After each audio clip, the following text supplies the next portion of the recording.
On a freezing winter afternoon, a millionaire businessman promises his sick 8-year-old daughter the most special outing of their lives to an event in the city. The girl, with high fever and shivering from cold, trusts her father completely, unaware that he sees her as a shame that needs to be eliminated. When they reach the middle of the snowy forest, the man pretends to stumble and violently pushes his daughter down the slope, leaving her unconscious in the snow before coldly fleeing. It's then that a majestic white horse hears her weak moans, descends to her, and carries her on its back through the storm to an isolated cabin. What this brave animal does next is unbelievable. Before we continue, if you love animals as much as we do, please subscribe now so you don't miss any of our thrilling stories. Thank you. Now, back to our story. The snowflakes danced past the bedroom window like frozen tears, each one carrying the weight of the winter that was closing in with relentless fury. Sophia pressed her feverish face against the icy glass, feeling the contrast between the fire burning on her forehead and the biting cold seeping through the pane. Her 8 years of life had never known a fever this intense, and each breath seemed to scrape her throat like rough sandpaper. The sound of firm footsteps echoed down the hallway, and she immediately recognized her father's calculated rhythm. Edward Sterling didn't walk like other people. Each step was measured, precise, as if he were constantly calculating the value of every movement. The door opened with a soft creak, and he entered the room with that smile Sophia knew so well, the same one he used when speaking on the phone with his business partners. "My little one," he said, approaching the bed where she was curled up in blankets that smelled of medicine and sweat. "How are you feeling today?" Sophia tried to smile, but the fever made her lips tremble uncontrollably. "Daddy, I'm still so hot and cold at the same time." Her voice came out hoarse, almost a whisper. "My head hurts a lot." Edward sat on the edge of the bed, but Sophia noticed he kept a careful distance, as if he feared the fever might stain his impeccable Italian suit. He never touched her when she was sick, always claiming he needed to stay healthy to work and take care of her. Even in her childish innocence, she sometimes wondered why other fathers she knew hugged their sick children, but hers seemed afraid to get close. "I have a surprise for you," he said. And for the first time in days, Sophia's eyes shone with something other than fever. "Remember that special event I promised to take you to when you felt better?" Sophia nodded weakly, vaguely recalling a conversation from a few weeks ago. Edward had mentioned something about a wonderful event downtown, with music and elegant people. At the time, she'd been excited by the prospect of finally seeing her father's world, that mysterious universe he always talked about but never included her in. "Well, I've decided today is the perfect day," he continued, watching her reaction intently. "I know you're not feeling 100%, but sometimes the best moments in life happen when we least expect them." Sophia tried to sit up, but dizziness made her sway dangerously. "But Daddy, I can barely stand. Maybe we should wait until I feel better." Edward's smile widened, but his eyes remained as cold as the winter outside. "Nonsense, sweetheart. A little fresh air will do you wonders. Besides, this is a very special event, the kind of opportunity that doesn't come along every day." He stood and walked to the closet, pulling out the heaviest winter coat she owned. "Put this on. We'll need to bundle up well against the cold." Sophia obeyed slowly, fighting the weakness that made her arms feel like lead. The fever had subsided a little in the last few hours, but it still pulsed behind her eyes like a distant drum. As she put on the coat, she couldn't help but feel strange about her father's sudden decision to go out on such a terrible day. "Daddy," she asked, trying not to sound suspicious, "where exactly is this event? At the hotel downtown?" Edward paused for a moment, as if carefully choosing his words. "It's a surprise, Sophia. Trust me, it will be the most special trip of our lives." There was something in his tone that sent a shiver down Sophia's spine, but she blamed it on the fever. After all, he was her father, and fathers always protected their children. Wasn't that what everyone always said? As they descended the grand staircase of the mansion, Sophia couldn't shake the feeling that something important was about to happen. The wind howled outside like a wounded creature, and through the windows, she could see the snow falling more and more intensely. Was it really a good idea to go out in a storm like this? But when she looked at her father's determined face, she decided to trust him one more time. The engine of the black Mercedes purred softly as Edward adjusted the rearview mirror, watching Sophia in the back seat through the reflection. She was huddled against the door, trying to find a comfortable position despite the fever that still consumed her. The car's heater was on full blast, but she kept shivering, pulling her coat tighter around her small body. "Daddy, how long until we get to the event?" she asked, her voice muffled by the scarf she pressed against her runny nose. Edward didn't answer immediately, focusing on navigating the snow-covered city streets. The streetlights cast golden halos in the mist, and few cars dared to challenge the blizzard that intensified with each minute. "It'll be a little drive, sweetheart. Try to rest." Sophia watched through the window as the familiar houses passed by slowly. She knew this route. It was the way to downtown, where the best hotels and restaurants were, but something felt different today. Edward wasn't following the usual path. Instead, he turned onto a side street she had never seen before.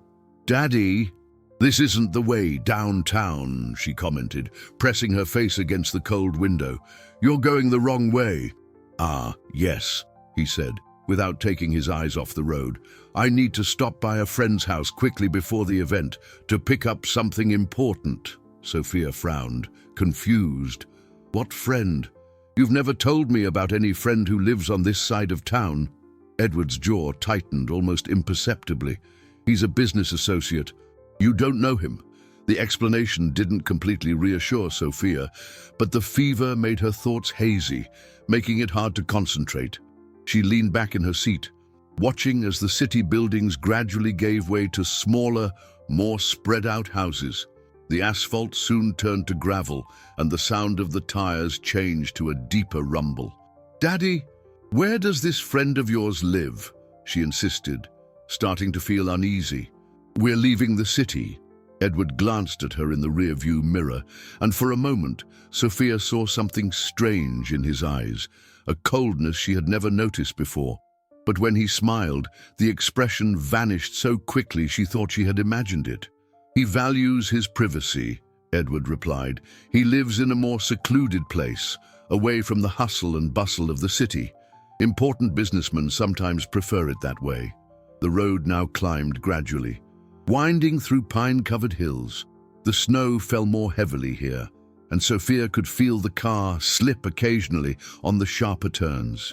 She had never been this far from the city, and the vastness of the landscape made her feel small and vulnerable. "It's getting really cold," she murmured, pulling her coat tighter. "And dark, too." "That's winter in the mountains," Edward said, his voice taking on a tone Sophia couldn't quite decipher. "Always more intense than in the city." Through the window, she could see the trees swaying violently in the wind, their snow-laden branches looking like skeletal arms against the grey sky. Occasionally, a small animal, perhaps a rabbit or a fox, would dart across the forest, disappearing among the dark trunks. "Daddy, I'm thirsty," she said, her throat scratching with each word. "Did you bring any water?" Edward checked the car's dashboard, noting they had already driven 30 miles from the city. "We'll stop when we get to my friend's. He'll have what we need." Sophia tried to calm herself, but a strange feeling was growing in her stomach. It wasn't just from the fever, but something deeper, instinctive. The landscape outside was becoming increasingly wild and isolated, and she couldn't understand why anyone would choose to live in such a desolate place. "Does this friend have a family?" she asked, trying to imagine children living in such a remote place. "No," Edward answered quickly. "He lives alone." The car continued its climb up the mountain road, and Sophia noticed they hadn't seen another vehicle for at least 15 minutes. It was as if they were the only people in the world, lost in a sea of snow and solitude. When she finally looked ahead, through the windshield, Sophia saw only forest, stretching endlessly in every direction. There were no houses, no lights, no signs of civilization. Just trees, snow, and the howling wind that seemed to whisper warnings through the glass. 45 minutes after leaving the city, Edward finally stopped the car in a small clearing surrounded by towering pines. The engine fell silent, and suddenly the world was enveloped in a deep, unsettling quiet, broken only by the sound of snow tapping against the car's windows. Sophia looked around, confused and scared. There was no house in sight, no path leading to a residence, no sign that anyone could possibly live in this desolate place. Just endless trees, deep snow, and the freezing wind that made the branches creak like old bones. "Daddy, where's your friend's house?" she asked, her voice trembling not just from the fever, but from a growing fear that was beginning to form in her chest. Edward turned off the heater and turned to look at her. His eyes had that strange expression again, cold, distant, as if she were a stranger and not his daughter. "He must be around here somewhere. Let's go look." "But Daddy, I don't see a house," Sophia insisted, pressing her face against the window. "There are only trees. Are you sure this is the right place?"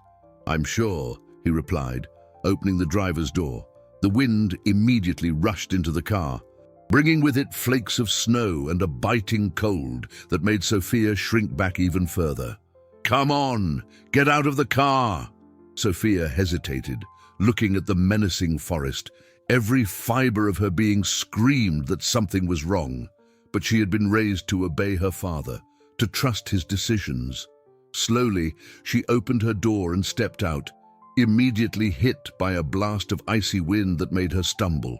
"It's so cold, Daddy," she said, her teeth chattering uncontrollably. "Can we go back to the car?" "No," Edward replied, closing his door and walking towards the forest. "We need to find my friend first." Sophia followed him reluctantly, each step sinking into snow that came nearly up to her knees. The cold pierced through her coat like 1,000 needles, and she could feel her feet starting to go numb inside her boots. The fever made her head spin, and she had to stop several times to regain her balance. "Why does he live in such a strange place?" she asked, trying to catch up to her father, who was walking quickly among the trees. "There's no light, nothing here." "Some people like their privacy," Edward said, but his voice sounded tense, forced, away from the city's problems. They walked for a few more minutes, and Sophia began to feel a sense of panic. There were no footprints in the snow other than the ones they were making, no sign that anyone had been there recently. The trees seemed to close in around them, creating a dark green wall that blocked out what little daylight remained. "Daddy, I'm scared," she confessed, her voice breaking. "I don't like this place. Can we please go?" Edward stopped abruptly and turned to her. For a moment, Sophia saw something that made her instinctively recoil, an expression she had never seen on her father's face. It wasn't anger, exactly, but something colder, more calculated. "You need to be brave," he said, but the words sounded more like an order than paternal encouragement. "Sometimes in life, we have to face difficult situations." Sophia felt hot tears stream down her frozen cheeks. "But I don't understand. Where is the event? Where is your friend? Why are we here?" "My friend..." Edward hesitated, looking around the forest as if searching for something. "He must be nearby. Let's look a little longer." They continued walking, and Sophia noticed they were getting farther and farther from the car. The tracks they had left in the snow were already being covered by the ceaselessly falling flakes. If she wanted to go back alone, she wouldn't know the way. "Daddy, I can't feel my feet anymore," she said, stopping and trying to rub her frozen hands together. "I need to go back to the car. I need to get warm."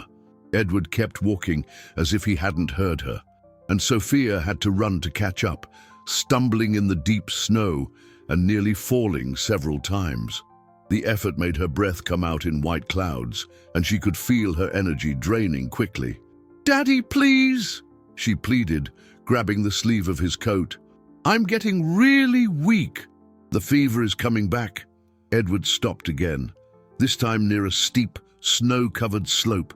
He looked down, then at Sophia, and she saw that strange expression return to his face. Cold, calculated, as if he were making an important decision. "Maybe it's best if we rest here for a bit," he said, but his voice had a tone that made Sophia's heart race with fear. The slope stretched before them like an open wound on the mountain, covered by a thick layer of snow that glinted dangerously in the dimming light. Sophia looked down and felt a wave of dizziness that had nothing to do with the fever. The incline was steep and full of sharp rocks that jutted out from the snow like the teeth of a sleeping predator. "Daddy, this place is dangerous," she said, instinctively backing away from the edge. "We could slip and get hurt." Edward didn't answer right away, his eyes fixed on the slope as if he were calculating something. The wind had died down for a moment, creating an eerie silence that made every sound seem amplified. Sophia's heavy breathing, the creaking of the tree branches, the rapid beating of her own heart. "You know, Sophia," he said finally, his voice taking on a strange, detached tone she had never heard before, "sometimes in life we have to make difficult decisions. Decisions that other people might not understand." Sophia frowned, confused. "What kind of decisions, Daddy? What are you talking about?" Edward turned to her, and for the first time, Sophia saw her father without a mask. There was no warmth in his eyes, no paternal love, only a coldness that made her shiver more violently than the cold itself. "You've always been a problem, Sophia. Ever since your mother died, you've become an obstacle." The words hit Sophia like physical blows. "I don't understand," she whispered, tears freezing on her cheeks. "I'm your daughter. Why are you saying these things?"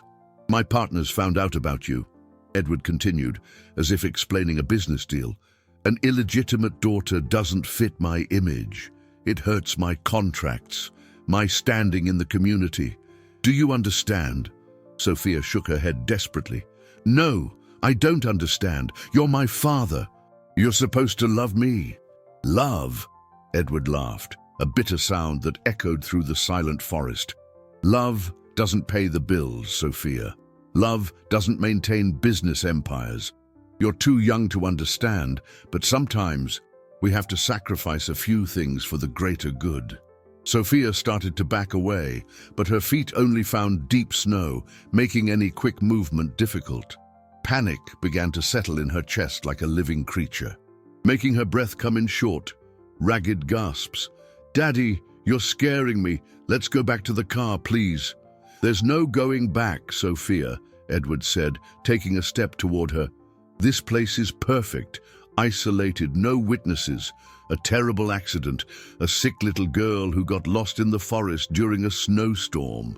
Sophia tried to run, but the fever and weakness betrayed her. She stumbled in the deep snow, falling to her knees and struggling to get up. "Help!" she screamed, though she knew there was no one to hear her. "Somebody, help me!" Edward approached slowly, like a predator who knew its prey had nowhere to run. "Don't waste your energy, Sophia. There's no one here, just the two of us and the forest." Sophia managed to get to her feet and tried to run again, but Edward was faster. He caught her easily, grabbing her arm with enough force to leave marks. "Stop fighting," he said coldly. "Just make this easier for both of us." "Please, Daddy," Sophia pleaded, looking into the eyes of the man who had raised her and finding no trace of the father she thought she knew. "I promise I'll be a good girl. I promise I won't bother your business. I can stay hidden. I can—" "It's too late for promises," Edward interrupted, dragging her back toward the edge of the slope. "The decision has already been made." Sophia fought with all the strength left in her small, feverish body, but Edward was much stronger. He positioned her near the edge, where the snow was most unstable and the drop was steepest. She could see the sharp rocks below, waiting like hungry teeth. "It will only hurt for a moment," Edward said. his voice taking on an almost gentle tone that was more terrifying than any scream. And then everything will be peaceful. Sophia closed her eyes, trying to mentally transport herself anywhere but this nightmarish moment. She thought of her mother, who had died the year before, and wished desperately that she were there to protect her. She thought of the few happy moments of her childhood, the books she loved to read, the animals that had always fascinated her. "Goodbye, Sophia," Edward said, and she felt his hands on her back. The push came suddenly and violently, sending her stumbling toward the edge. For one terrifying moment, she felt the ground disappear from under her feet, and then she was falling, tumbling down the snowy slope as rocks and branches tore at her coat and scraped her skin. The world became a blur of white and grey, pain and cold, as she plunged down the mountainside. Her last conscious thought before the darkness enveloped her was a simple, devastating question. Why had the man who was supposed to love her more than anything in the world chosen to destroy her? Consciousness returned to Sophia gradually, like gentle waves lapping at a distant shore. First came the pain, a constant throbbing that ran through her small body, concentrating especially in her left arm and the side of her ribs. Then came the cold, more intense than anything she had ever experienced, seeping through her torn clothes and making each breath feel like an icy stab. She tried to open her eyes, but the snow was still falling, creating a white curtain that made it difficult to distinguish where the sky ended and the earth began. She was lying in a natural depression between two large rocks, partially sheltered from the wind, but still exposed to the mountain's relentless elements. "Daddy," she murmured weakly, her voice barely audible. But even as she spoke the word, the memories came back like a painful avalanche. The cold look in his eyes, the cruel words, the deliberate push. It hadn't been an accident. Her own father had tried to... Sophia's mind refused to complete the thought. Hot tears streamed down her frozen cheeks as she tried to move. Every small motion sent waves of pain through her body, but she had to try to get out of there. The snow was piling up around her, and she knew instinctively that staying still meant certain death. It was then that she heard it, a soft, almost musical sound that cut through the wind like a melody of hope. It was a low, gentle whinny, unlike any sound she had heard before. Sophia forced her eyes fully open and could hardly believe what she saw. A magnificent horse was approaching through the snow, its white coat shining like silk against the grey landscape of the storm. It was large and strong, with a mane that floated on the wind like silver mist, but its eyes were what captured her attention most, deep, intelligent, and filled with a compassion Sophia had never seen even in humans. The animal stopped a few feet from her, tilting its noble head as if assessing the situation. Sophia tried to speak, but only a hoarse groan escaped her chapped lips. The horse moved closer, lowering its neck until its warm breath touched the girl's icy face. "Please," she whispered, extending a trembling hand toward the animal. "Can you help me?" The horse seemed to understand. Carefully, it lay down in the snow beside her, positioning its large body to offer protection from the wind.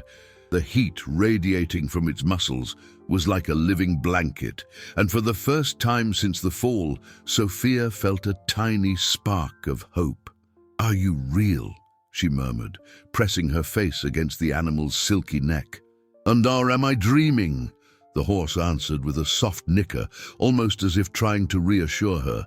With delicate movements, it began to lick her face, removing the accumulated snow and offering more warmth.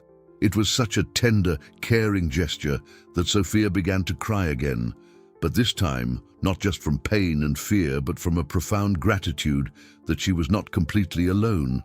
As she lay against the horse's warm flank, Sophia reflected on the devastating contrast between her father's cruelty and the kindness of this wild animal.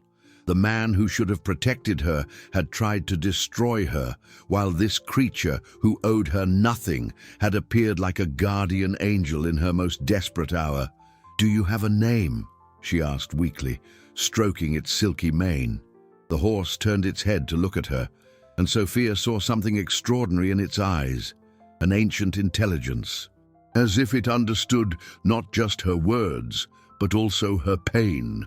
The storm continued to rage around them, but in the small shelter created by the horse's body, Sophia felt safe for the first time in hours. The fever still consumed her, and the pain from her injuries was constant, but there was something about the animal's presence that soothed not only her body, but also her wounded soul. "Will you stay with me?" she whispered, fighting the drowsiness that threatened to consume her again. She knew instinctively that falling asleep here could be dangerous, but she was so tired, so hurt. The horse seemed to sense her dilemma. Gently, it nudged her with its muzzle, encouraging her to move. When Sophia tried to sit up, the animal stood as well, positioning itself so she could lean against it. "You want me to ride you?" she asked, hardly able to believe the possibility. The horse lowered itself slightly, offering its back, and Sophia understood that it didn't just want to take her away from here, it had appeared specifically to save her.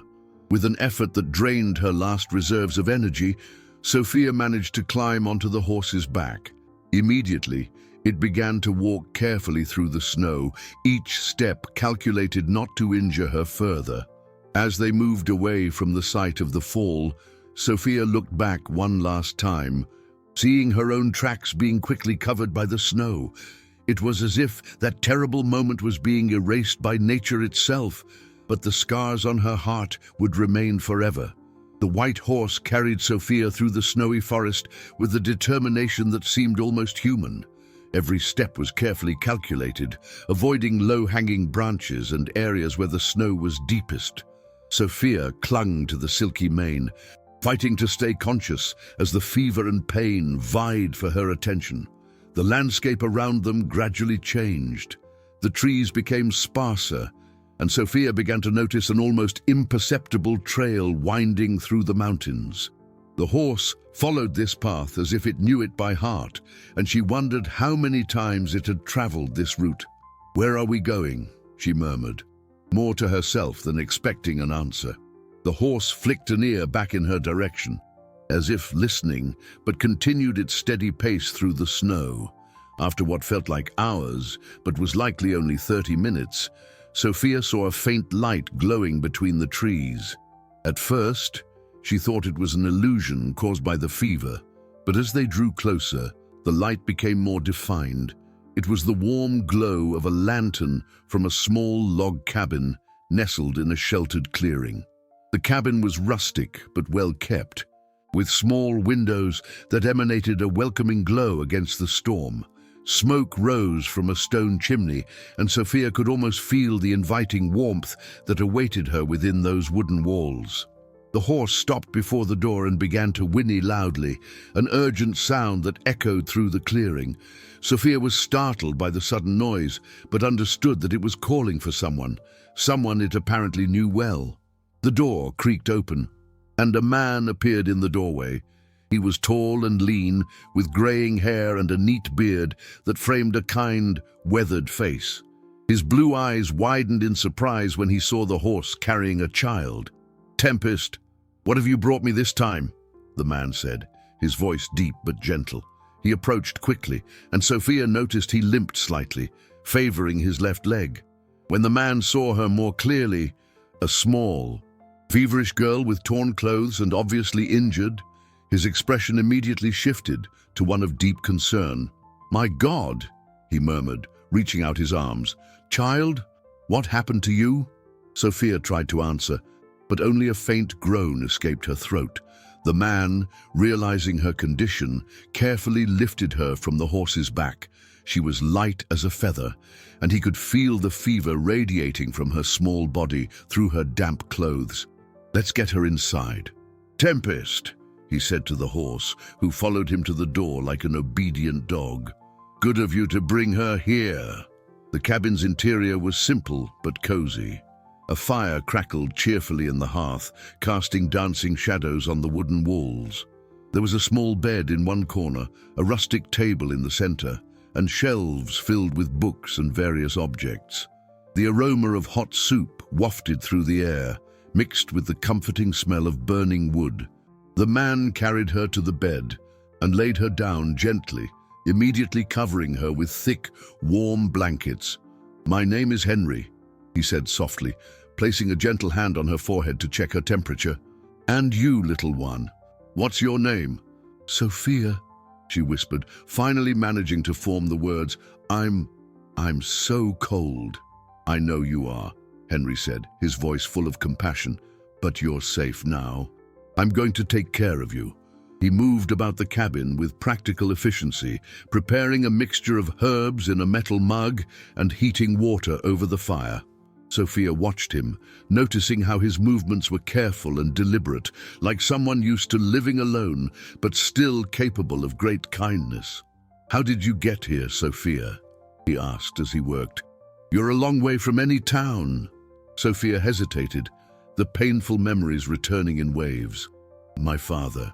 He brought me into the forest," she said, her voice breaking.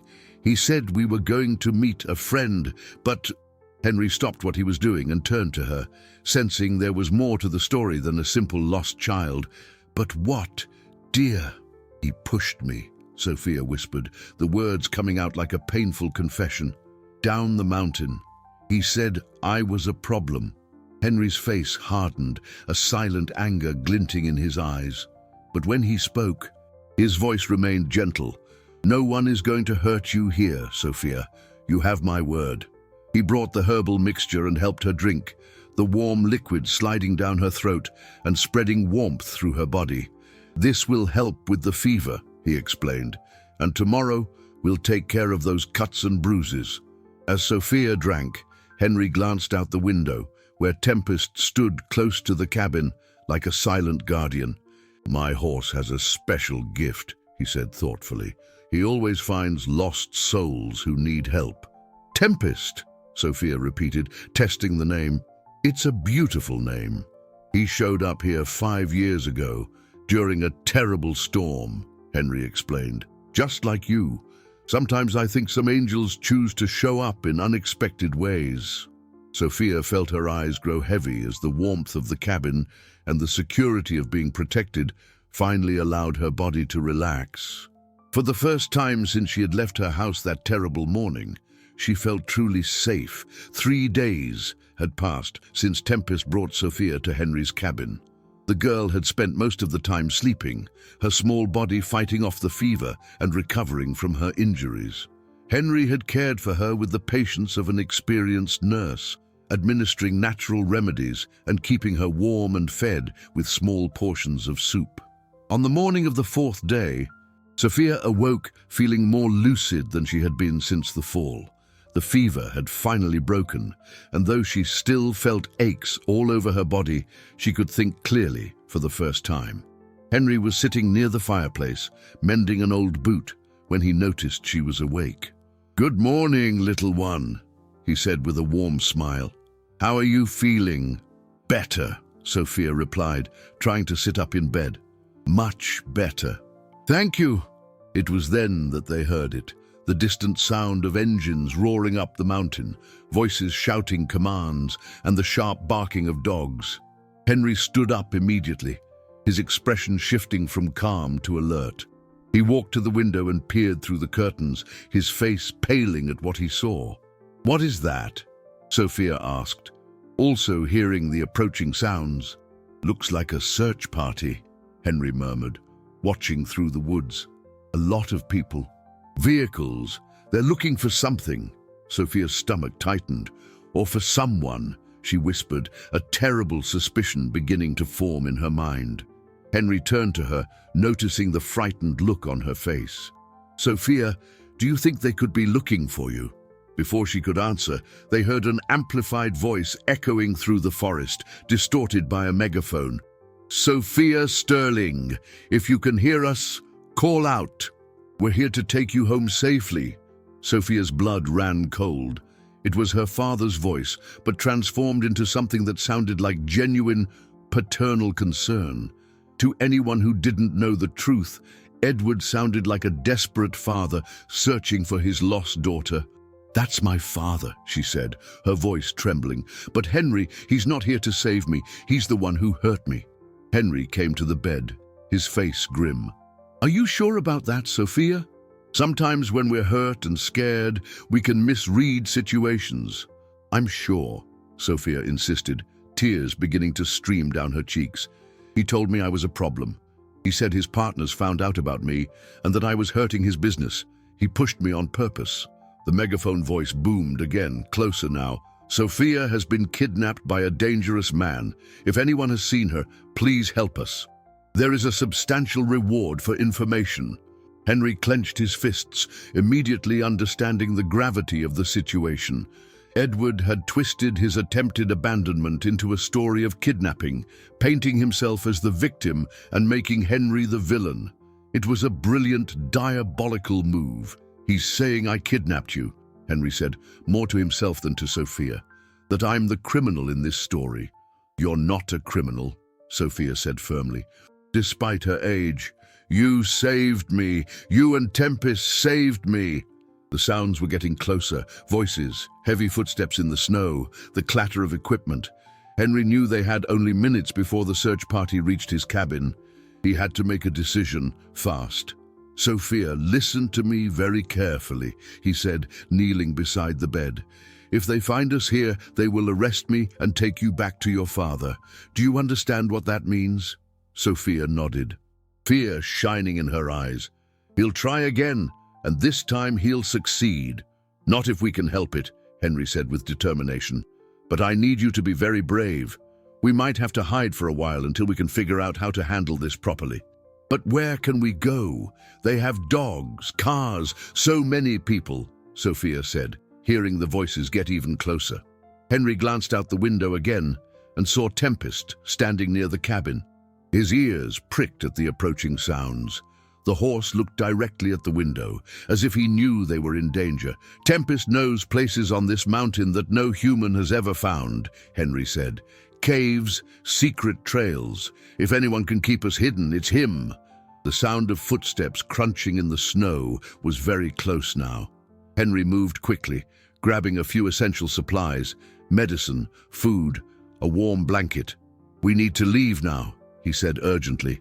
Sophia got out of bed, still weak but determined. "Henry," she said, grabbing his hand, "thank you for believing me. Thank you for not turning me over to him." "Child," Henry said, his heart breaking at the injustice of it all, "no one should ever have to go through what you've been through. I will protect you, no matter the cost." They slipped silently out the back door of the cabin, where Tempest was waiting as if he knew exactly what was happening. The horse lowered himself so Sophia could mount, and Henry climbed up behind her. As Tempest carried them away along a hidden trail through the trees, Sophia heard her father's voice echoing through the forest. "Sophia, Daddy's here to take you home." But she knew the truth. Home wasn't where Edward was. Home was where there was love, protection, and safety. And right now, that meant fleeing with the kind hermit and the white horse who had become her true family. Tempest galloped through the forest with a silent urgency, his hooves finding trails that seemed to exist only in his ancestral memory. Henry held Sophia securely in his arms as the horse navigated dense trees and moss-covered rocks, following a path that not even he knew completely. The sound of the search party gradually faded behind them, replaced by the deep silence of the untouched forest. Sophia could feel Henry's heart beating rapidly against her back, and she knew he was just as scared as she was, even as he tried to appear calm and in control. "Where is Tempest taking us?" she asked, her voice barely a whisper, not wanting to break the protective quiet of the woods. "He knows places he's discovered over the years," Henry answered softly. "Natural caves, hidden clearings. I trust him completely." After nearly an hour of riding, Tempest stopped before what looked like a solid wall of stone covered in vines and moss. But as they got closer, Sophia realized there was a narrow, almost invisible opening hidden behind the foliage. "A cave," Henry murmured, sliding off Tempest's back. "I've never been here before. How did you find this place, my friend?" The horse nickered softly as if explaining, and carefully pushed aside the vines with his muzzle, revealing an entrance just large enough for them to pass through. The cave stretched deep into the mountain, dark but seemingly dry. Henry helped Sophia down, and they carefully explored the interior. The cave was larger than it appeared from the outside, with a high ceiling and several smaller chambers branching off the main one. A small stream of fresh water trickled down one wall, and there was evidence that small animals had used the place as shelter before. "It's perfect," Henry said, his voice echoing softly off the stone walls, completely hidden. With fresh water and protection from the elements, Sophia sat on a smooth rock, still weak from the traumatic experience of the past few days. "Henry, how long will we have to stay hidden? My father has a lot of money, a lot of influence. He could keep looking forever." Henry knelt before her, his gentle hands taking hers. "Not forever, Sophia. Men like your father may have power, but they also have weaknesses. And his biggest weakness is that he lied. The truth always finds a way to come out. But who will believe me over him?" Sophia asked, tears threatening to spill. "I'm just a child. He's rich, important. Everyone will think I'm making up stories." "Not everyone," said a woman's voice from the cave entrance. Henry spun around, placing himself protectively in front of Sophia, but he relaxed when he saw who had spoken. A woman in her 60s stood in the entrance, with grey hair tied in a bun and practical mountain clothes. Her eyes were kind but determined. "Martha," Henry said, recognizing her, "what are you doing here?" "Following you," she replied, stepping into the cave. "I saw you leave the cabin and decided to investigate." "I'm Martha, dear," she said to Sophia, "a retired nurse. I've lived in this area my whole life." Sophia looked at Henry, unsure whether to trust this new person. He nodded encouragingly. "Martha is a good person, Sophia. If she's here, it's because she wants to help." "I heard on the radio about the search party," Martha said, sitting on a nearby rock. "A wealthy businessman looking for his kidnapped daughter. But something about the story didn't sound right." "Why not?" Sophia asked, curious despite her fear. "Because I knew your mother, dear," Martha said gently. "Elena was a wonderful woman who worked at the hospital where I was a nurse. She told me about you many times, with so much love, but she also told me about the difficulties she had with your father." Sophia's heart quickened. "You knew my mother." "I knew her and was very fond of her," Martha confirmed. "Elena was worried about your future. She said Edward saw you more as a burden than a daughter. She was trying to get full custody when she got sick." "My mother never told me that," Sophia whispered. "She didn't want to worry you," Martha explained, "but she knew there was something wrong with how Edward treated you. Too cold, too distant, as if you were a bad investment he wanted to write off." Henry frowned. "So you believe Sophia's story, that her father tried to abandon her?" "I believe it completely," Martha said firmly.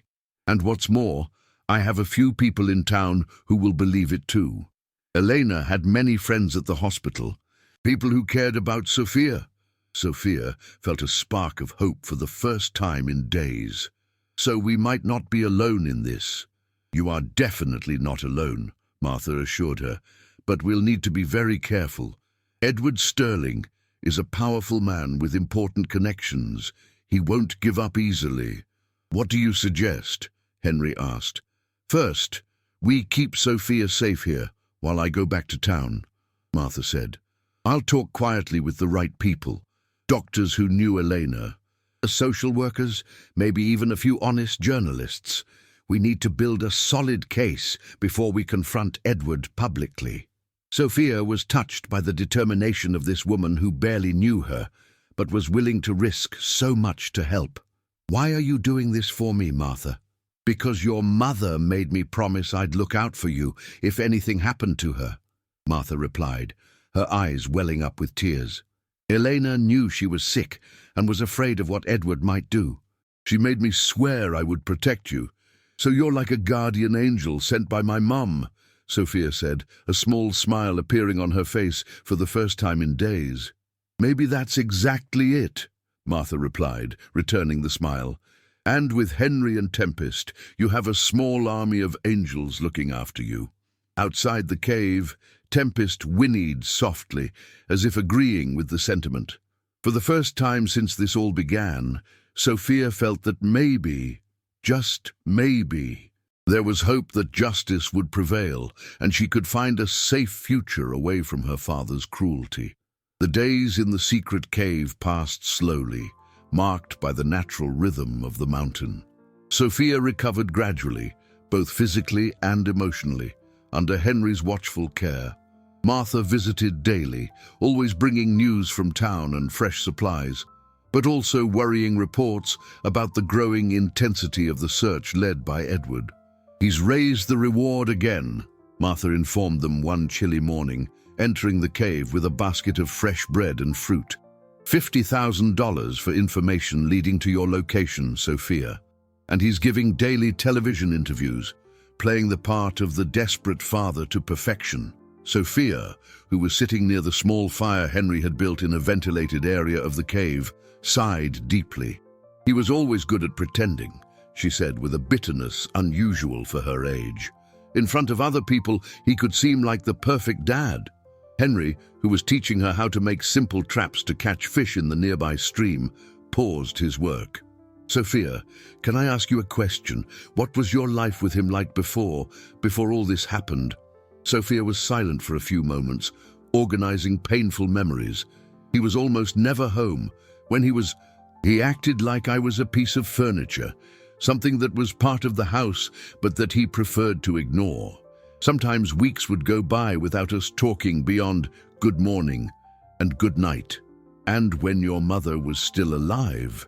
Martha asked gently, sitting beside her. "It was different when she was around," Sophia admitted. "He tried harder to seem normal, paternal, but I always felt like he was playing a role. When Mom died, he didn't even try to pretend anymore."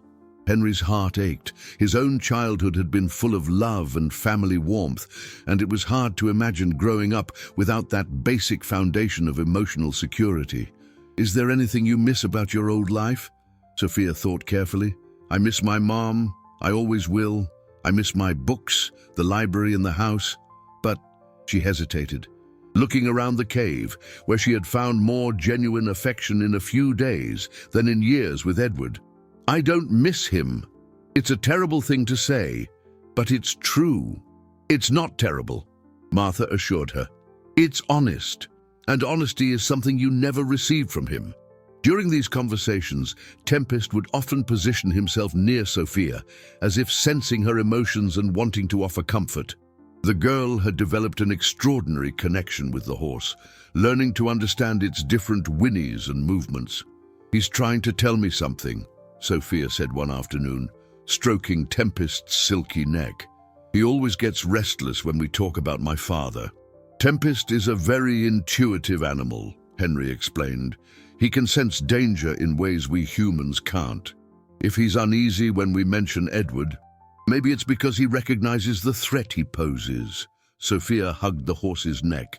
"You saved me, Tempest. If it weren't for you, I would have died alone in the snow." The horse responded by gently resting its head on her shoulder, a gesture that always reassured her. Martha watched the interaction with fascination. "In all my years as a nurse, I've seen many special connections between people and animals," she commented. "But this is different. It's as if you two were meant to find each other." "Maybe my mom sent Tempest to protect me," Sophia said with a simplicity that deeply touched the adults. "She always said that true love never dies, it just changes form." Henry had to clear his throat to control his emotion. "Your mother raised a very wise daughter," he said. "She tried," Sophia replied. "Even when she was sick, she kept teaching me important things. She said I would need to be strong and brave because life wouldn't always be easy." "She was preparing you," Martha realized. "Elena knew she might not be around to protect you forever." "I think she suspected what my father might do," Sophia said, her voice growing firmer. Sometimes I would find her crying after he left the house. When I asked why, she would say she was worried about the future. Henry stood and walked to the cave entrance, looking out at the forest.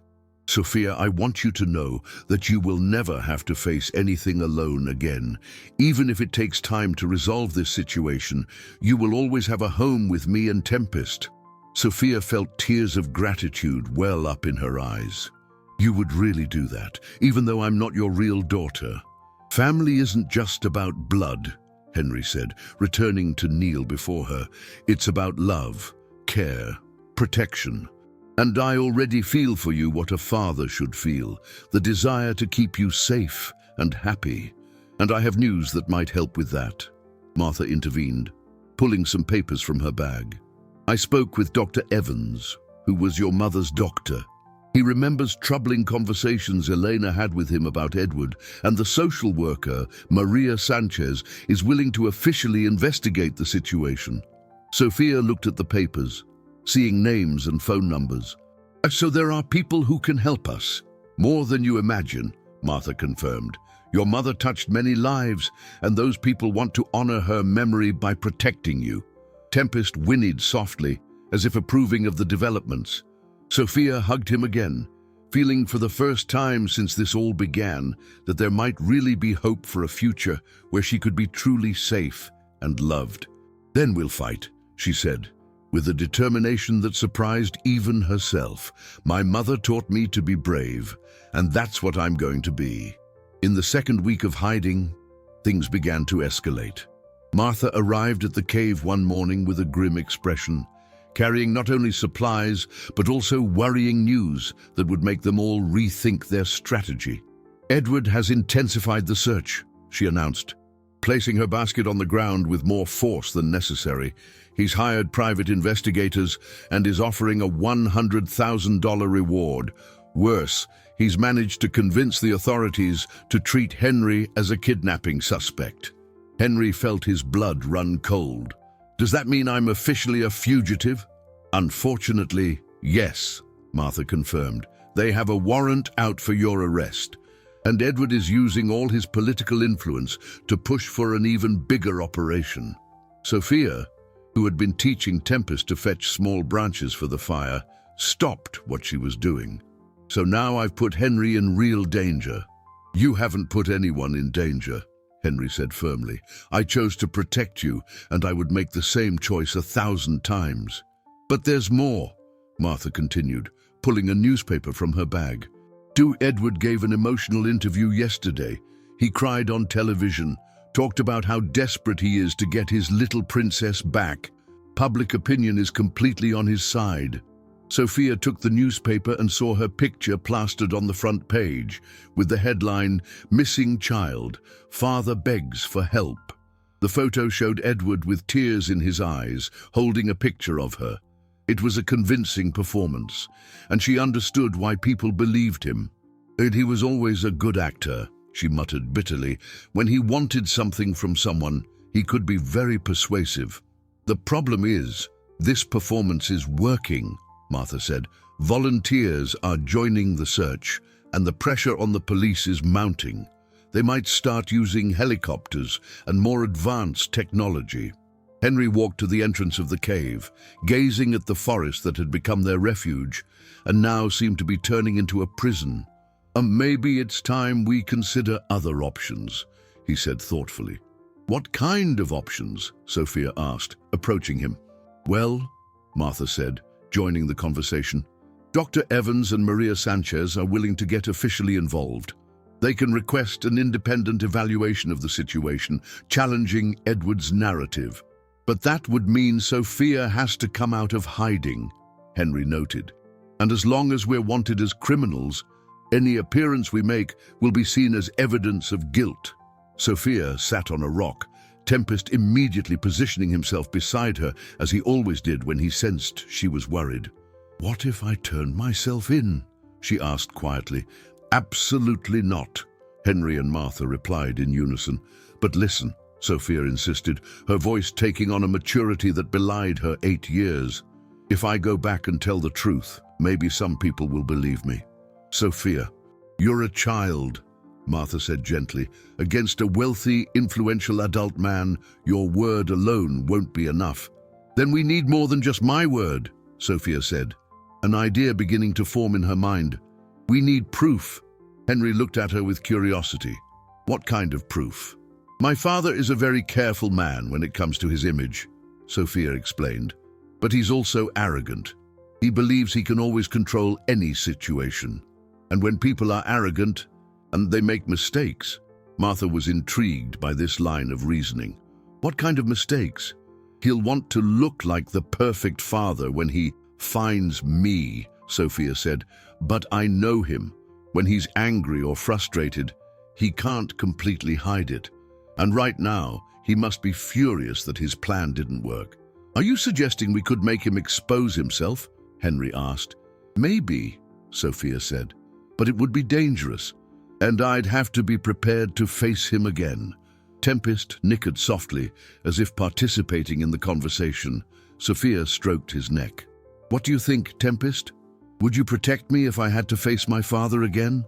The horse tilted his head, resting his muzzle on her shoulder in a clear display of loyalty. There's something else, Martha said hesitantly. I got some interesting information through contacts at the hospital. Edward made several calls to private doctors in the weeks before he took you to the forest, asking about symptoms of hypothermia and how long a sick child could survive in extreme cold. The ensuing silence was tense and revealing. Henry clenched his fists, so he really did plan it all carefully. That's evidence, Sophia said, her voice growing stronger. That proves he wasn't trying to take me to an event. He was researching how to kill me. It's circumstantial evidence, Martha corrected. Useful, but not definitive. We'd need something more concrete. Sophia stood up, a new determination shining in her eyes. Then we'll get something more concrete, but this time we'll do it on our terms, not his. What are you thinking? Henry asked, recognizing the determined expression she had developed over the days in the cave. And I'm thinking it's time to stop hiding and start fighting, Sophia said. My mother taught me to be brave. Maybe it's time to honor that lesson. Tempest rose to his feet beside her, as if preparing for battle, and for the first time in weeks, Sophia felt that they might have a real chance of winning against the man who had tried to destroy her. But how? Martha asked. Sophia looked at her protectors, the kind hermit who had become her true father, the brave nurse who honored her mother's memory, and the majestic horse that had appeared like a guardian angel. Together, she said simply. We'll do this together. The plan Sophia proposed was risky and depended on perfect timing, but it was also brilliant in its simplicity. For 3 days, she, Henry, and Martha refined every detail, leveraging the knowledge each brought to the strategy. Edward is holding a press conference tomorrow at 4 p.m. Imbecile, Martha reported, consulting her notes. It will be at the Central Police Headquarters, with all the authorities present. He's ramping up the public pressure even more. Perfect, Sophia said, her voice carrying a determination that impressed the adults. That's exactly what we need, a public event with plenty of witnesses and cameras. Henry was still hesitant about putting Sophia at risk. Are you sure you can do this? Facing your father in front of all those people will be very difficult emotionally. It will be, Sophia admitted, stroking Tempest, who, as always, remained by her side. But Henry, I spent 8 years of my life afraid of him. If I don't face him now, I'll spend the rest of my life running. Dr. Evans and Maria Sanchez will be there, Martha assured them. And I've made contact with an investigative journalist, Amanda Wells, who was already suspicious of the story. She agrees there are strange aspects to Edward's narrative. The plan was audacious. Sophia would appear at the press conference at the exact moment Edward was giving his most emotional statement. Her presence, alive and seemingly well cared for, would immediately contradict the narrative of a violent kidnapping. More importantly, they hoped the shock and frustration would make Edward reveal his true nature on camera. Remember, Sophia said, repeating what they had rehearsed several times. I need to make him lose control. He's very good at faking it, but when he gets truly angry, he can't hold back. And you're sure you can provoke that reaction without putting yourself in physical danger? Henry asked, still worried. Tempest will be with me, Sophia said, looking at the horse. If we try to walk into the building, they'll stop us. But if I show up riding him, it will cause such a commotion that he'll have to react in front of everyone. They had spent the last few days training Tempest for crowd situations. The horse, once again demonstrating his exceptional intelligence, seemed to understand the importance of the mission and remained calm even when Martha and Henry made loud noises simulating an agitated crowd. Timing is crucial, Martha emphasized. You need to appear exactly when Edward is in the middle of his speech about how he's desperate to get his kidnapped daughter back. I'll be watching from inside the building, Henry said. The moment I give the signal, you go. And I'll be recording everything with my phone, Martha added. Even if the official cameras don't catch everything, we'll have our own evidence. Sophia nodded, but Henry could see the nervousness in her eyes despite her courage. Sophia, if at any point you feel unsafe, or if things start to get out of control. I know, she said. Tempest will take me away. We've practiced the escape routes. There's one more thing, Martha said, pulling a small device from her bag. It's a wireless microphone, small enough to hide under your shirt. Everything said will be transmitted to a recorder I'll be carrying. Sophia took the device, impressed by its smallness. So even if people don't hear everything clearly, we'll have the recording. Exactly, and since you'll be part of the conversation in this state, it's perfectly admissible evidence. Henry knelt before Sophia, holding her small hands. You understand that after tomorrow, no matter what happens, our lives will change forever. We won't be able to hide anymore. I know, Sophia said. But Henry, these last few days with you and Tempest have been the first time in my life I've felt truly safe and loved. If we can make this work, maybe we can have a real life together without having to hide. And if we can't, Sophia looked at Tempest, then at Martha, and finally back at Henry. Then at least we tried. My mother always said it's better to fight for what's right and lose than to never fight at all. That night, they did one last full rehearsal. Sophia mounted Tempest and practiced her dramatic entrance, while Henry and Martha simulated the reactions of the crowd and the press. The horse behaved perfectly, proving he was ready for the challenge. Tempest, Sophia said, hugging his neck when they finished the rehearsal. Tomorrow is the most important day of our lives. Are you ready to help me face the bad man? The horse whinnied softly and touched his muzzle to her shoulder, a gesture she had learned to interpret as a promise of protection. Then it's settled, Henry said, looking at the small group that had become his unlikely family. Tomorrow, we confront Edward Sterling and show the world who he really is. And after? Sophia asked. After, Martha said with a hopeful smile, you'll finally get to have the childhood your mother wanted for you. Sophia smiled back, feeling a mixture of fear and excitement. Tomorrow, she would find out if the courage her mother had tried to teach her would be enough to defeat the man who had tried to destroy her. But looking at Henry, Martha, and Tempest, she knew she wouldn't face this battle alone. The afternoon was cold and clear as Sophia mounted Tempest for the last time in the secret forest that had been her refuge. Her hands trembled slightly, not from cold, but from nerves, as she adjusted the small microphone hidden under her shirt. In a few hours, she would be face to face with the man who had tried to kill her. Remember, Henry said, checking one last time that she was secure in the makeshift saddle. Stay calm, speak clearly, and if you feel you're losing control, get out of there immediately. I trust you, Sophia, Martha said, handing her a small whistle. If you need help and can't speak, blow this. Dr. Evans and Maria Sanchez will be in the crowd and will know it's a distress signal. Sophia tucked the whistle into her pocket, and took a deep breath. "Tempest, are you ready?" The white horse nodded his head as if he understood the question perfectly, and they set off toward the city. The journey that had once felt like a desperate escape now felt like a triumphant march toward justice. At the Central Police headquarters, Edward was at the peak of his performance. Dressed in a dark, impeccable suit, his eyes slightly red to simulate restrained tears, he spoke before a sea of cameras and reporters. "My little Sophia is all I have in the world," he said, his voice breaking at just the right moment.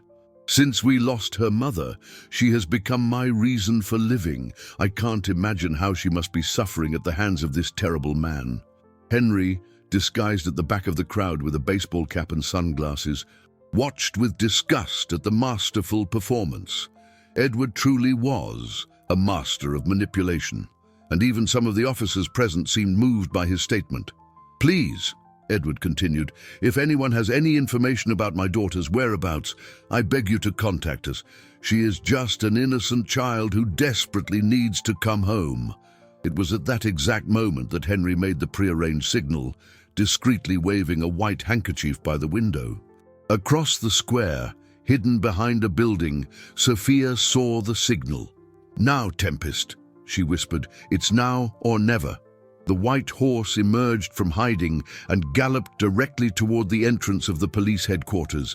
The sound of his hooves on the asphalt echoed across the square, causing heads to turn in curiosity. Then, as Sophia and Tempest drew closer, the crowd's murmurs grew into shouts of astonishment. "It's a child!" someone yelled. "And a girl on a white horse." The cameras immediately swiveled to the extraordinary sight, an 8-year-old girl perched magnificently on a horse that looked like it had stepped out of a fairy tale, both approaching with stunning determination. Edward, who was in the middle of another emotional sentence, stopped abruptly when he heard the commotion. He turned, and his expression changed drastically when he saw Sophia, alive, apparently healthy, and definitely not kidnapped. "Sophia," he muttered into the microphone, his voice coming out more like a growl than paternal relief. Sophia dismounted from Tempest with the grace she had practiced hundreds of times and walked calmly toward her father. The crowd parted for her like the sea, everyone in absolute silence, watching this extraordinary moment unfold. "Hello, Daddy," she said, her clear, firm voice captured by the microphones. "Surprised to see me alive?" Edward's face turned red, and for a moment, his mask almost slipped completely. "Sophia, my God, where have you been? We were all so worried." He moved to embrace her, but Sophia took a step back, and Tempest immediately positioned himself between her and Edward, a protective guardian. "Don't come near me," Sophia said clearly, for all to hear. "You know exactly where I've been. You left me there to die." A shocked silence fell over the crowd. Edward forced a nervous laugh. "Sophia, darling, you're confused. It must have been traumatic, being kidnapped by that terrible man." "What terrible man?" Sophia interrupted. "Henry, the man who saved me after you pushed me down the mountain." "Sophia, stop these fantasies," Edward said, his voice growing more aggressive. "You're obviously traumatized and confused." "Am I confused?" Sophia repeated, her voice gaining strength. "Then explain why you researched symptoms of hypothermia before taking me to the forest. Explain why you said I was a problem that needed to be eliminated." Edward glanced quickly at the cameras, realizing every word was being recorded. "I never said that." "You did," Sophia insisted, real tears now streaming down her cheeks, but her voice remaining firm. "You said your partners found out about me and that I was hurting your business. You said it was too late for promises when I begged you not to hurt me." "This is ridiculous," Edward exploded, completely losing control. "You're a manipulative little liar, just like your mother." The crowd gasped collectively. Calling an 8-year-old girl a liar and manipulator in front of television cameras was not something a loving father would do. "So you admit you don't love me?" Sophia asked, seizing the opening he had created. "Love you," Edward laughed bitterly, his mask finally falling away completely. "You were a mistake from the moment you were born, an obstacle in my business, an embarrassment to my reputation." The silence that followed was deafening. Cameras captured every word, every expression of hatred on Edward's face. In less than 5 minutes, Sophia had managed to make him reveal his true nature to the entire world. Dr. Evans stepped forward from the crowd. "Edward Sterling, as the doctor who treated Elena, I can testify that she was concerned about your attitude toward Sophia." Maria Sanchez also spoke up. "As a social worker, I'm formally requesting a full investigation into this situation." Edward looked around, finally realizing he had lost everything. His reputation, his credibility, his freedom, all destroyed by an 8-year-old girl and a white horse who refused to die in silence.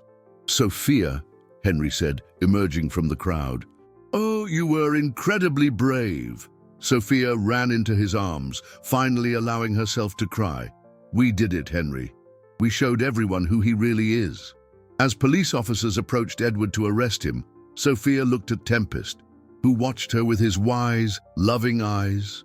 She knew her mother would be proud, not just of her courage, but of the family she had found in the people and creatures who truly loved her. 3 weeks after the confrontation at the police station, Sophia found herself in a very different environment from the icy mountains or the secret cave.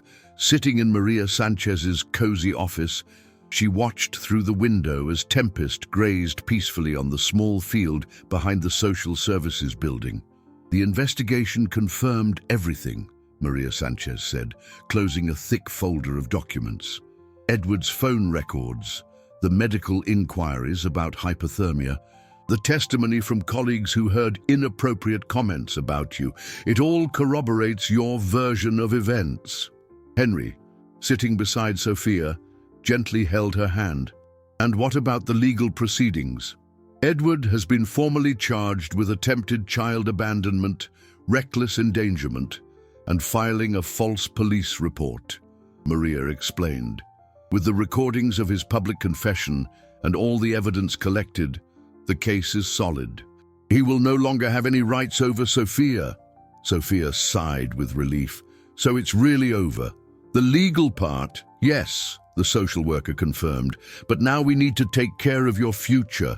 Henry has already started the adoption process, and based on everything that's happened, I believe it will be approved quickly." Henry looked at Sophia tenderly. "Are you sure this is what you want? A simple life in the mountains, away from the city and all the things you were used to?" Sophia smiled, the first time she had smiled genuinely since this all began. "Henry, in the last few months, I've learned that family has nothing to do with money or big houses. It has to do with people who truly care about each other."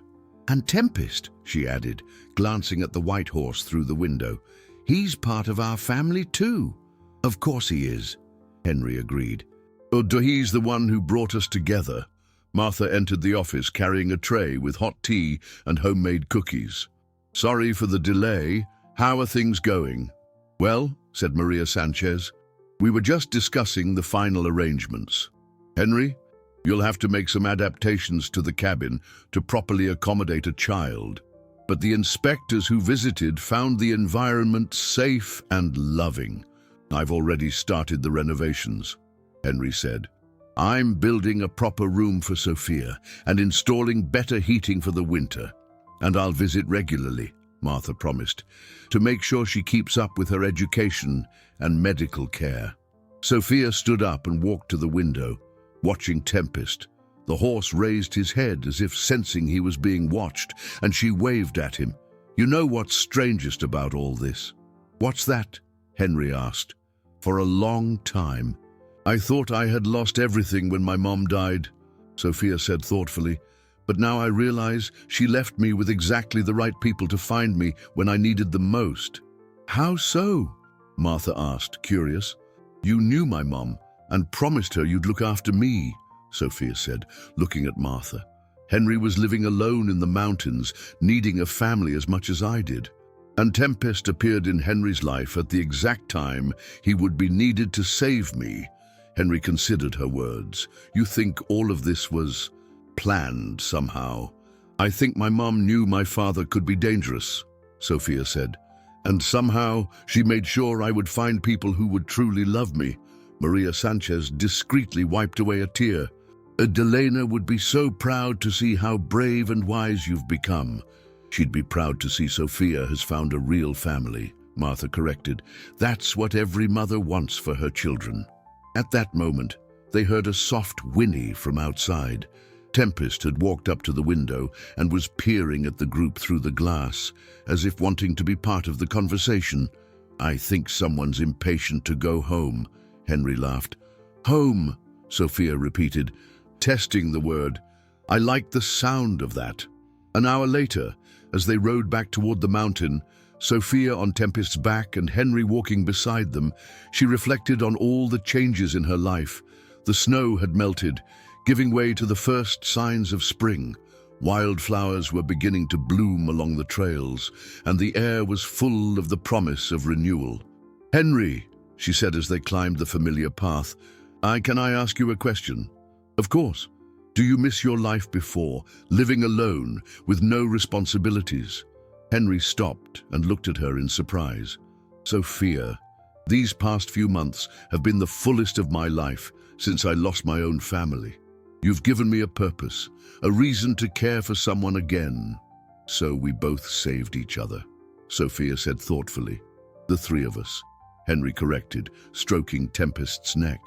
But this extraordinary horse saved us both. When they reached the cabin, Sophia saw the improvements Henry had made, a new porch, larger windows, and small garden beds where she could plant flowers in the spring. It looked like a real home. It's perfect, she said, sliding off Tempest's back.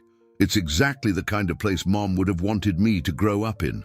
And it's where you will grow up, Henry promised, surrounded by love, nature, and all the freedom to become whoever you want to be. Sophia hugged Tempest first, then Henry. Thank you, she whispered, for giving me a real family. As the sun set behind the mountains, painting the sky in shades of pink and gold, Sophia knew she was finally home. Not the house of her childhood, filled with silence and emotional coldness, but a true home, where she was loved, protected, and valued for who she truly was. And as she looked to the future, for the first time in her life, she saw only bright possibilities and infinite hope. 6 months after the confrontation that changed her life forever, Sophia woke on a golden spring morning to the familiar sound of Tempest whinnying softly outside her window. The horse had developed the habit of waking her every morning like a living, affectionate alarm clock. Good morning, Tempest, she said, opening the window and breathing in the crisp mountain air. Ready for our adventure today? The room Henry had built for her was simple but perfect. Light wood walls, a comfortable bed with quilts handmade by Martha, and shelves full of books she was discovering with renewed joy. On the wall, lovingly framed, was a photo of her mother smiling, a memory that now brought only love, not pain. Sophia, breakfast, Henry called from the kitchen, and she could smell the delicious aroma of pancakes and maple syrup that he had learned to make, especially for her. Coming downstairs, Sophia found the table set with wildflowers they had picked together the day before. Henry, who had transformed completely since she had come into his life, smiled warmly at her. Sleep well, little one? Perfectly, she replied, taking a seat at the table. I dreamed I was flying with Tempest over the mountains, seeing the whole world from above. And what did you see in that world? Henry asked, serving the hot pancakes. I saw that it was much bigger and more beautiful than I ever imagined when I lived in the city, Sophia said thoughtfully. And I saw there was room for all kinds of families, not just the ones that looked normal in books. Henry smiled, touched by the girl's growing wisdom. And you were right in your dream. There is room for families like ours, formed by love, not just by blood. After breakfast, they went out for their morning walk. Sophia had grown a few inches in the last few months, and her face had lost the sickly pallor it had carried when Tempest brought her to the cabin. Now she radiated health and happiness, with cheeks rosy from the mountain air and eyes bright with curiosity about the world. "Martha is coming for lunch today," Henry reminded her as they walked the flowering path. "And she said she has a surprise for you." "What kind of surprise?" Sophia asked, mounting Tempest as the horse lowered himself for her. "I don't know. She was very mysterious about it." They spent the morning exploring a new part of the forest that Tempest had discovered, where a small waterfall created a crystal-clear natural pool. Sophia had learned to swim the previous summer and now felt completely at home in the nature that had once seemed threatening. "Henry," she said as they watched the dancing water, "sometimes I think about what would have happened if Tempest hadn't found me that day." "You shouldn't dwell on that," he said gently. "No, it's not sad," she explained. "It's just that I couldn't imagine a better life than the one we have now, even though I went through bad things. They led me to you and Tempest." Henry felt his eyes well up. "You know you saved me just as much as I saved you, don't you?" "How?" "Before you arrived, I was just existing here in the mountains," he explained. "I was hiding from life, afraid to care about anyone again. You taught me that it's possible to love and be loved, even after losing important people." When they returned for lunch, they found Martha waiting on the porch with a huge smile and a cardboard box with holes in the side. "What is it?" Sophia asked, curious. "Open it and see," Martha said, her eyes twinkling with amusement. Sophia carefully opened the box and gasped with joy. Inside was a small, fluffy golden retriever puppy who looked up at her with big eyes and a furiously wagging tail. "It's an adoption gift," Martha explained. "I thought Tempest might like a smaller friend to look after." Sophia scooped the puppy into her arms, and it immediately began to lick her face, making her laugh with delight. "He's perfect. What should we name him?" "How about Hope?" Henry suggested, "because that's what you brought into our lives." "Hope," Sophia repeated, testing the name. "I love it." Tempest came over to sniff the new family member and, to everyone's delight, gently touched his muzzle to the puppy, as if giving his official approval. That afternoon, as the sun began to set behind the mountains, Sophia found herself sitting on the porch with Hope asleep in her lap, watching Henry and Martha chat about plans for their medicinal herb garden. Tempest grazed peacefully nearby, occasionally lifting his head to check that all was well. "Mom," she whispered to the wind, "thank you for sending me the right angels at the right time. Thank you for teaching me to be brave, and thank you for showing me that true love never really dies, it just finds new ways to show itself." A gentle breeze blew through the trees, carrying the scent of wildflowers and the distant sound of a running stream. Sophia smiled, feeling her mother's loving presence in the wind, in the flowers, and in the love that surrounded her. When Henry came and sat beside her, she rested her head on his shoulder. "Henry, do you think we'll live happily ever after?" "I think we'll have our share of challenges," he said honestly, "but I also think we'll face everything together as a real family. And that's stronger than any problem that might come our way."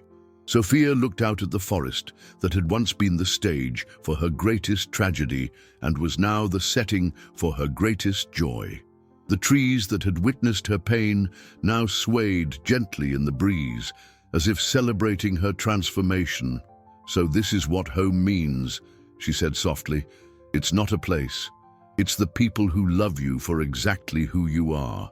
"Exactly," Henry agreed, kissing the top of her head. "And you will always have a home with us." As the first stars began to appear in the purple twilight sky, Sophia felt a deep and lasting peace settle in her heart. The girl who had been pushed down a mountain by her own father had transformed into a strong young woman, loved and protected by a family chosen by the heart. And in the quiet forest, where wild animals came to drink from the waterfall and flowers bloomed every spring, the story of love, courage, and redemption would continue to echo for generations, reminding everyone that even in life's most brutal storms, kindness and true love always find a way to triumph.